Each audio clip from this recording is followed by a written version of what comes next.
नमस्कार। प्रखर पूर्वांचल में आपका बहुत बहुत स्वागत है। मैं दीपक कुमार पांडे। आज हम उस इलाके में पहुंचे हैं जो गाजीपुर जनपद के पश्चिमांचल में स्थित परमवीर चक्र विजेता वीर अब्दुल हमीद का पैतृक गाँव धामोपुर है। आपको बता दें कि हमीद के नाम पर यह मरदह से निकलकर तिरकारीपुर तक जाने वाला मुख्य मार्ग है और यहाँ से निकल करके शहीद के स्मारक स्थल तक बीच मार्ग जा रहा है। आप यह भली बात देख रहे हैं कि इस मार्ग की अवस्था एकदम जर्जर हो चुकी है। संपर्क मार्ग का अस्थि पंजर सब कुछ एकदम उखड़ चुका है। आइए अब हम धीरे धीरे अग्रसर हो रहे हैं।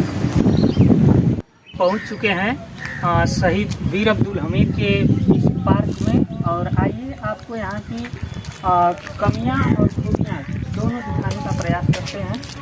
ये इनका पार्क है।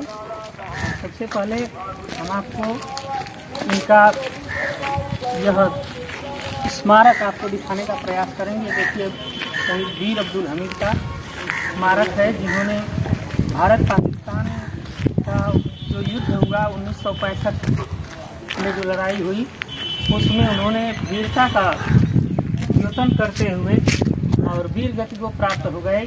ये आप देख सकते हैं उनका स्मारक है जिसको लिखा गया है, जिस पर शहीद वीर अब्दुल हमीद परमवीर चक्र विजेता शहीद स्मारक हमीद धाम गाजीपुर और श्री राजन शुक्ला IAS जिला अधिकारी गाजीपुर के निर्देशन में जिसका सुंदरीकरण किया गया है। आगे आइए आपको दिखाते हैं। ये शहीद वीर अब्दुल हमीद की प्रतिमा है और उनकी बीवी रसूलन बीवी जी उनकी धर्मपत्नी है। दोनों लोगों की प्रतिमाएं यहाँ स्थापित हैं। इस पर कोई छत नहीं था, ये धूप में ही इसी तरह प्रतिमा रहती थी, जिसे आप देख सकते हैं बकायदा। इस समय बल्ली पटरा इत्यादि का कार्य चल रहा है, जो बनारस से एक समाज सेवी के रूप में सूबेदार यादव जी जो युवा वर्ग से हैं, NCC जिन्होंने किया है और ये आए, इन्होंने इनके मन में पता नहीं कौन सी भाव जगह, कौन सा सेवा का भाव जगह, इनसे अभी हम बात करेंगे। ये आए हैं और उसके बाद यहाँ पर बल्ली पटरा का कार्य चल रहा है। इनके ऊपर छत ढलाने का कार्य कर रहे हैं, जीर्णोद्धार करने का कार्य कर रहे हैं। यहाँ पर निरंतर यह लगभग कई दिनों से रह रहे हैं और जो अमेरिका के द्वारा प्रदत्त पाइथन टैंक पाकिस्तान के युद्ध में लगाए गए थे, जिनको वीर अब्दुल हमीद ने अपने इसी जीप के द्वारा, जिसे आप देख सकते हैं, इसी जीप के द्वारा ध्वस्त कर दिया था और वह जीप आज स्मारक स्मृति के रूप में यहाँ पर रखी गई है। परमवीर चक्र विजेता शहीद वीर अब्दुल हमीद RCL स्मारक कंपनी क्वार्टर मास्टर हवलदार वीर अब्दुल हमीद परमवीर चक्र विजेता के असल उत्तर खेमकरन सेक्टर में भारत पाक युद्ध के दौरान उत्तम कोटि की बहादुरी एवं सर्वोत्तम बलिदान अदम्य साहस के प्रदर्शन की 52वीं शहादत दिवस समारोह की वर्षगांठ की पुण्य स्मृति पर वीर अब्दुल हमीद स्मारक का लोकार्पण general Bipin Rawat UISM MV AVSM YSM SM VSM ADC थल सेना अध्यक्ष के कर कमलों द्वारा दिनांक 10 सितंबर 2017 को विमोचन किया गया। ये देख सकते हैं। उसके बाद जीप को अभी भी उसी अवस्था में रखा गया है। यहाँ पर सूबेदार यादव जी उपस्थित हैं, उनसे हम इसके बारे में जानने का प्रयास करते हैं कि आखिर युवा उनसे बेरोजगारी में उन्होंने कार्य करने का कैसे कदम उठाया है।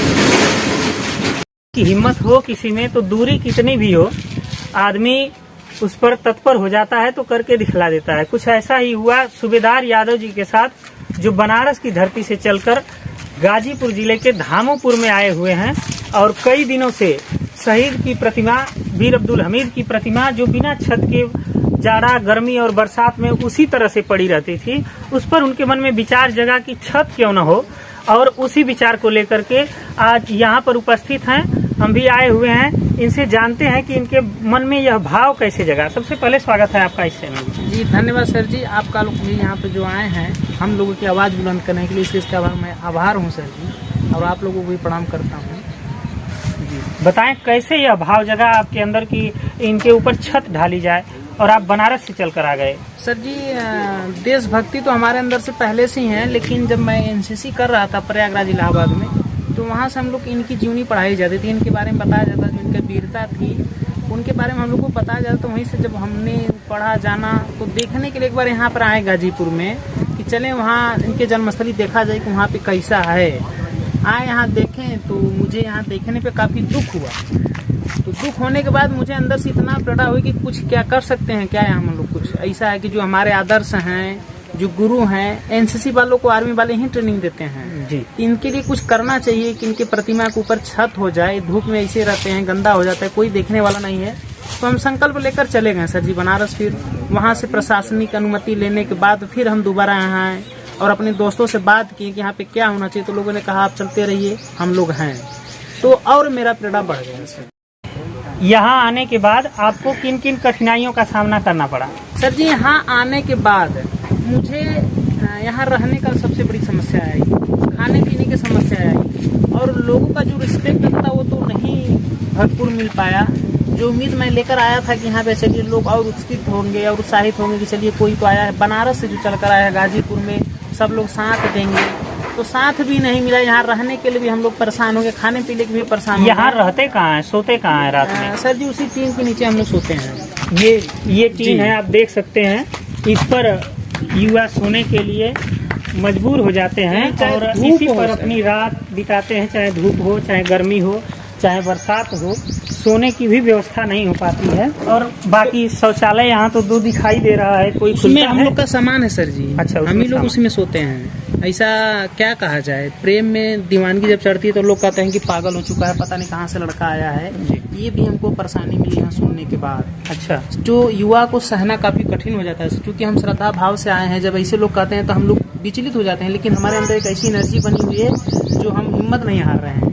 यहाँ 1 महीने से डटे हुए, इसी धूप में रहना, मच्छर काटते हैं रात को, फिर भी यहीं सोते हैं, कहीं नहीं जाते हैं। हम लोग का सब काम सामान यहीं पड़ा हुआ है, उसमें शौचालय में सामान रखे हैं, चटाई उटाई लाए घर से, सारा व्यवस्था घर से लाए हैं सर जी। अच्छा, उनके घर से कोई कभी हालचाल लेने आया कि नहीं? इनके पैतृक घर से कोई नहीं सर जी। जब ये बात कोई पूछता है तो हमें अंदर से इतना दुख होता है कि क्यों ऐसा लोग करते हैं। इनके घर में एक वहाँ पे बोर्ड पे लगा एक ट्रस्ट लगा है, उसमें सबका नाम दिया गया है। इनके घर वाले में हमने जाना कि यहाँ पे कई लोग नौकरी करते हैं और कोई ऐसा इनके अंदर विचार नहीं है कि इनके हम सम्मान में खड़े रहें।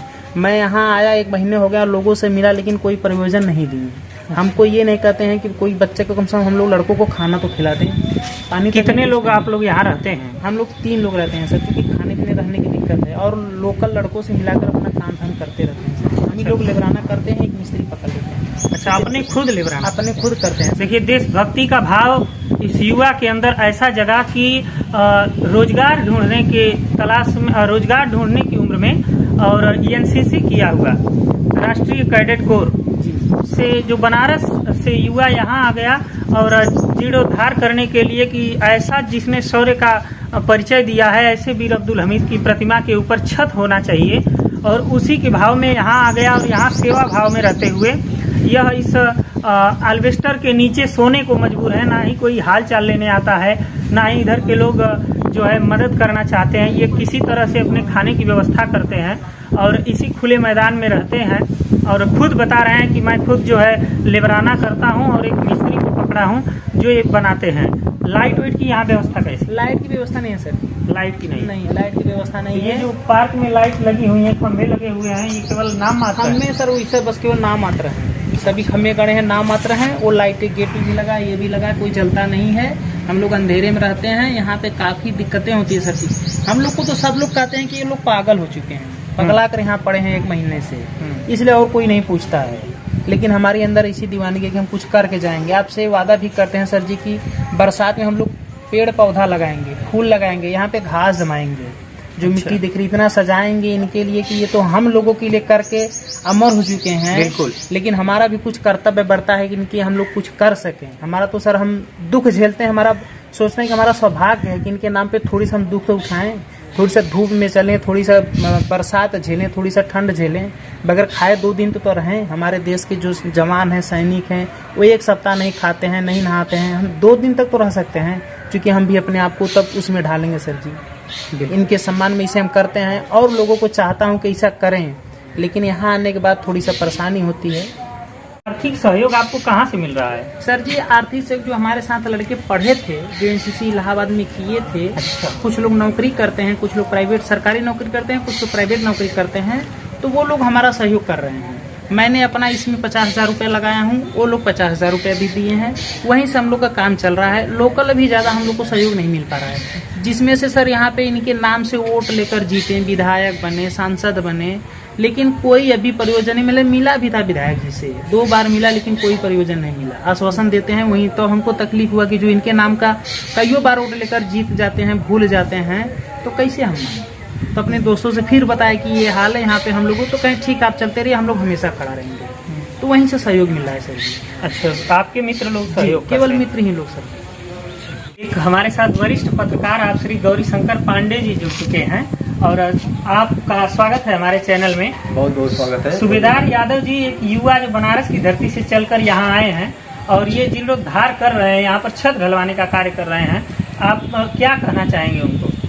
बहुत बहुत धन्यवाद के पात्र हैं जी। और ऐसे शहीदों के सम्मान में जो कदम आपने उठाया है, आपका हृदय से आभार। और इस जो है क्षेत्र के हर धड़कनों से धन्यवाद। और कुछ कहना चाहते हैं?